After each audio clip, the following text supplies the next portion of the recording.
بسم الله الرحمن الرحیم. داستان صحابی بزرگوار ما امروز داستان کسی نیست جز ثمامة ابن اسال. حالا اصطلاحاً با سه نقطه. این صحابی بزرگواری که داستانش امیدواریم توی یک دو جلسه بتونیم با هم مختصراً برای شما جوانان نوجوانان بتونم با هم بخونیم و ترجمهش کنیم. بله، در سال 6 هجرت بعد از اینکه پیامبر خدا صلی الله علیه و سلم تعدادی غزوات و سرایا رو پشت سر گذاشته بود، نامه‌هایی رو برای پادشاهان عرب و غیر عرب فرستاد. در 8 نامه پیامبر به مناطق متفاوت فرستاد و در اون نامه‌ها دعوت کرد پادشاهان و بزرگان اون سرزمین رو که حرفشون اطاعت میشد که اسلام رو بپذیرن. از جمله کسانی که پیامبر خدا صلی الله علیه و سلم برای اون نامه نوشته بود همین ثمامة ابن اسال حنفی بود. حنفی یعنی قبایلی بود که اون موقع در یمن بودن که این وابسته به همون قبایل بود که یعنی مربوط به همون قبایل بنو حنیفه اینها میگفتن. این یه وقت خدای نکرده با امام ابو حنیفه اشتباه نگیریم. امام ابو حنیفه در اصل تابعین و تبع تابعین هستش. اینها وابسته به همون قبایل بنو حنیفه در یمن هستن. در هر صورت خب طبیعیه که در اون زمان این جزو افراد سرشناس بود و جزو افراد شناخته شده این قبایل جاهلیت عرب بود و امرش هم مطاع بود و قبیله بنو حنیفه از حرف اون سرپیچی در اون زمان نمی کرد. به عبارتی جزو پادشاهان سرزمین یمامه محسوب می شد. خب این شروع شناخت ما بود در مورد ثمامة ابن اسال.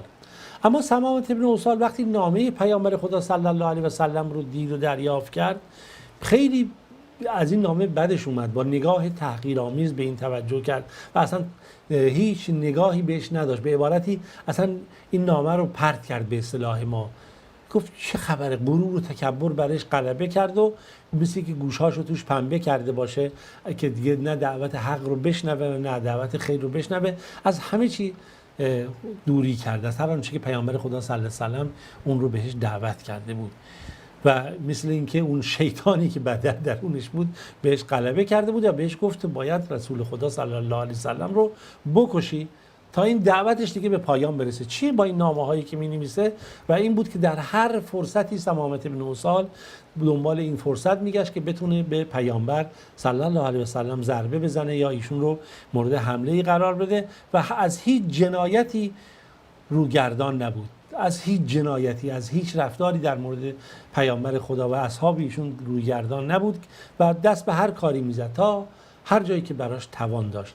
اما خداوند تمام نقشه ها و شرارت های این رو از پیامبر خودش دور کرده بود و ثمامه با همه این احوال دنبال این بود که به یک گونه‌ای به رسول خدا صلی الله علیه و سلم و یارانش ضربه بزنه. کوتاه هم نمی‌آمد در این و دنبال فرصت بود، کمین میزد تا تعدادی از یاران پیامبر رو به اسارت گرفت، به بدترین وضع اینها رو به شهادت رسون تا جایی دیگه پیامبر خدا صلی الله علیه و سلم گفت آقا خون این شخص حلاله، هر کسی که میتونه این شخص رو بکشه و بین یاران خودش این اعلان رو پیامبر کرد.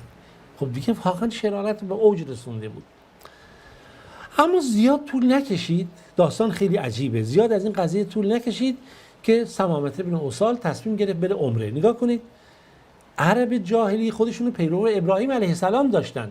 بسیاری از آدابی رو که اسلام بعدها اونها رو تایید کرد و اصلاح کرد، از شرک و خرافات و بدعت و موارد اضافی دور کرد، وجود داشت و اونها خودشونو که پیرو ابراهیم میدونستن، موحد میدونستن، موحدایی که به اصطلاح خودشون این بت‌ها رو، جن و فرشته ها رو و انسان‌های صالح رو واسطه خود خدا میکردن و امثال اینها رو دیگه فراوان داشتن. از این یا فلان و یا ملات و یا منات و یا عزاها زیاد در سر زبان‌ها و رفتارهاشون بود و در این قربانی‌هاشون و در این حجشون و عمرهشون که انجام میدادن امثال اینها یک کمی برای خدا الله انجام میدادن، یک کمی برای بت‌هاشون انجام میدادن و از این اینجور موارد.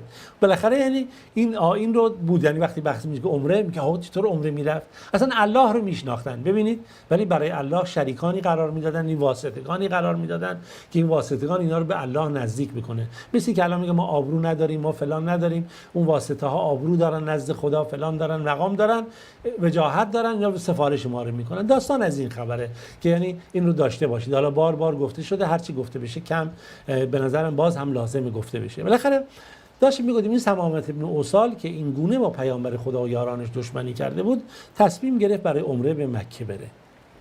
این در مسیری که تصمیم گرفته بود به مکه بره داشت میرفت. حالا پیامبر خدا از اون ور صلی الله علیه و سلم یک گروهی رو فرستاده بود برای بررسی مناطق اطراف. چون نگاه کنید وقتی شما وارد جنگ هستید با دشمنانی دارید که هر لحظه به شما حمله میکنن، ببینید در جنگ احد چه کردن با پیامبر خدا صلی الله علیه و سلم، یا قبایل یا امثال حتی این سمامت بن اوصال. اینی که پیامبر گروه‌های تجسسی رو میفرستاد که همیشه از اطراف صحراها و قبایل و از اخبار مکه اینها خبرهایی رو به دست بیارن، برای مدینه بیارن که وقت غافلگیر نشن و شبیخون زده نشن. در هر صورت میگه که در این مسیر بود که این بالاخره داشت میرفت برای خودش عمره بکنه و در این عمره برای بت‌های خودشون قربانی بکنند و نذر و نیاز بکنن که واسطگان خدا باشن، که اتفاق عجیبی افتاد که یکی از همین سرایا و گروه‌های نظامی که پیامبر فرستاده بود برای بررسی اون منطقه متوجه این شخص شد بدون که این رو بشناسه.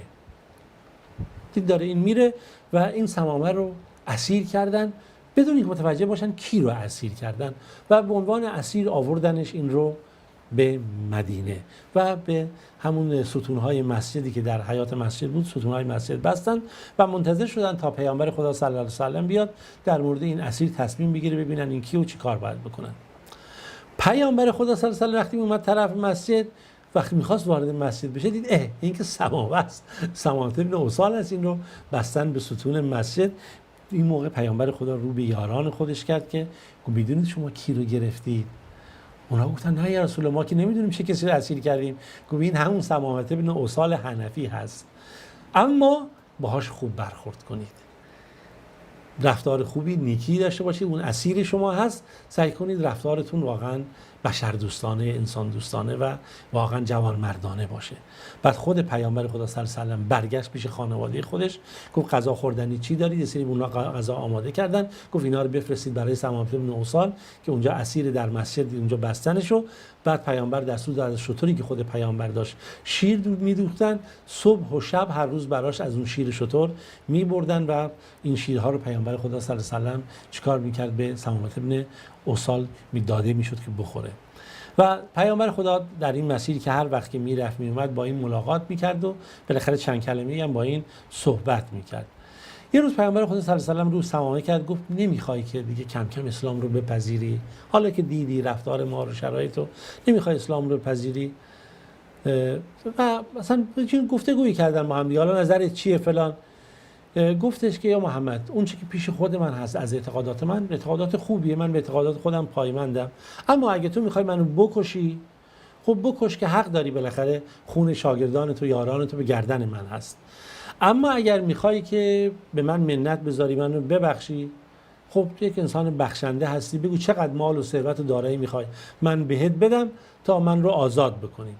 باز رسول خدا صلی الله علیه و سلم رهاش میکرد و باز یکی دو روز پیامبر اینو رها کرد به حال خودشو، همینجوری ازش براش غذا می آوردند و پذیرایی میکردند و گفتم از شیر شتر پیامبر میدوشیدند و براش می آوردند. باز پیامبر خدا بعد دو روز اومد پیشش، گفت که خب سمامه نظرت چیه؟ الان چه شرایطی داری؟ الان نسبت به دین ما فلان، آیا تونستی علاقه پیدا کنی؟ سمامه گفت یا رسول الله، من همون سخنی که قبل گفتم، میخوای منو بکشی حقت بکشی، چرا که خونی شاگردان تو بر گردن من هست. اگر میخوای منو ببخشی بالاخره به عنوان یک شخص بخشنده بزرگوار، اشکال نداره، تو بالاخره میتونی منو ببخشی و هر چی مال و دارایی هم بخوای من به خاطر آزادی خودم و بخشی که من داری بهت خواهم داد. رسول خدا صلی الله علیه و سلم باز اون رها کرد تا باز روز بعد شد. روز بعد دوباره پیامبر خدا صلی الله علیه و سلم اومد پیش ثمامه بن اوسال، باز همین گفتگو رو گفت و اون هم دوباره همین سخن رو گفتش که اگر میخوای منو ببخشی ببخش، اگر میخوای بکشی حقت بکشی، چون بالاخره من آدم کشتم، شاگردانت کشتم، خونشون به گردن منه و اگرم مال و ثروت و دارایی هر چی میخوای من بهت میدم. در این موقع رسول خدا صلی الله علیه و سلم رو به شاگردانش کرد و گفت که ثمامه رو آزادش کنید. اون هم ثمامه رو بندهاشو باز کردند و آزادش کردند و ثمامه هم مسجد رسول خدا صلی الله علیه و سلم رو ترک کرد تا اینکه بالاخره از مسجد رفت به طرف یک باغی که در همون حواشی شهر مدینه بود، در اونجا نزدیک قبرستان بقیع. خب الان مسجد خیلی بزرگ شده، قبرستان به مسجد چسبیده. اون موقع قبرستان بیرون از شهر مدینه در کنار باغ‌های اون نخل‌های اون اهل مدینه بود. نزدیک همون اونجا شتر خودش رو بست در نزدیک قبرستان بقیع و از اون آبی که در اون باغ بود و بالاخره آب اون قنات بود، چشمه بود، هر چی که در اونجا بود، اون خودش رو پاک کرد و تمیز کرد و دوباره به سمت مسجد برگشت. به مجرد اینکه این به مسجد در بین مسلمانان اومد، شهادت داد اشهد ان لا اله الا الله و اشهد ان محمدًا عبده و رسوله. سپس او به رسول خدا صلی الله علیه و سلم کرد و گفت ای محمد، قسم به خدا در روی زمین هیچ کسی نزد من مبغوض‌تر و از دشمنتر نبود به من جز تو.